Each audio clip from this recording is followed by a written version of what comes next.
Joining me this morning is Luis Pataki, a volunteer at ARP North Dakota, and to tell us more about it. Good morning to you, Luis.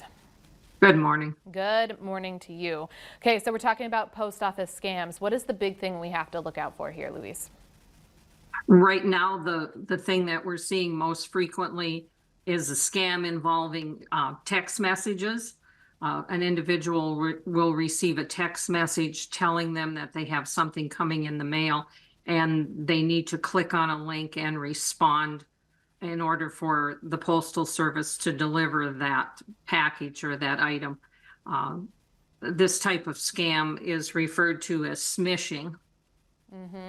And so that means from a text message, I take it, or are we talking about like a phone call per se? Generally, it will be a text message, and that text message will contain a link that they want you to click on. They'll make it look like it's coming from the Postal Service so that it looks legit. What they're really looking for is once you click on that link, then they're going to start asking you for some personal information like usernames and passwords, social security numbers, those types of things. And they want those so that then they can use those things to get into bank accounts and start creating financial fraud.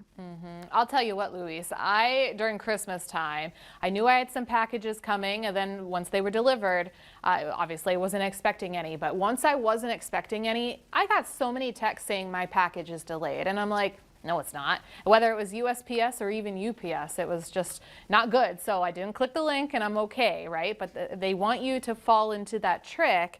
And so who are these people that are coming out for you, I guess? They're scammers. They're looking for an easy way to make money, and if they can get a hold of your personal information, that allows them to do just that.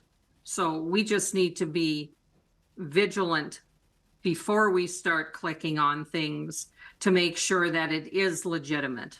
And so how do we pinpoint these legitimacies? Do we know if there's a spelling error maybe along the way? What are some telltale signs? Well, first of all, the Postal Service, just like the IRS, Social Security Administration, never initiates a text message. If you're tracking a package, it's because you went online to the Postal Service website and signed up for that service. If you didn't sign up for the service, the Postal Service is not going to contact you about your package. Absolutely. And so there's so many different things, again, that we can get from that. So again, if the text message you received is suspicious, don't click the link. I think that's the big takeaway here. But how do we report some of these smishing scams, as you said? The Postal Service has a group of ladies and gentlemen called postal inspectors, and they always want to hear about things like this. And there is a link that you can use to contact them. It's spam at USPIS for inspectionservice.gov. And what they'd like you to do when you report it is to include a picture of the text message. So then they can see like the email address, maybe where it came from. And if they've seen enough of them, maybe they can pinpoint where this individual or individuals are at. They'd like to know the phone number of the sender, the date it was sent. So any information that you can provide them that could help them figure out where this is coming from and who it is. Absolutely, because the goal is, I think, for these guys to get caught, the scammers, and then they keep recreating themselves. And so it's up to us to report those scams. I think that is a huge thing here. Now, Luis, in the beginning, we talked about the big group of people, retirees, unfortunately, getting hit by these scams. Why would that be the case over, say, maybe somebody who's a little younger? Well, I guess as retirees, we have more time. Okay. We look at our email, probably more frequently our personal email, and we tend to be a bit more trusting.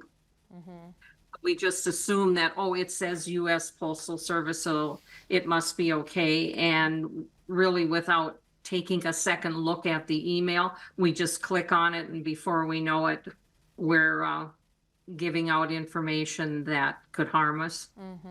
You know what I've come to done too sometimes, and I'm sure I've asked Wayne and Krista here. I was like, so I got this weird text, and I'm like, I don't deliver a package. Do you guys know if this is spam or not? So I've had somebody else look over it too, just in case.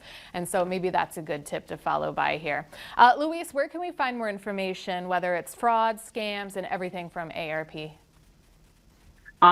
You can go to the AARP website at aarp.org or /Fraud Watch Network, and you can keep up to date on all of the latest scams because they keep changing. Once one type of scam is shut down, it just seems like another one pops up. Absolutely, and I'm sure that's our topic in 2 weeks from now, another scam of some sort. So, Luis, we want to thank you for coming out here today. We much appreciate it.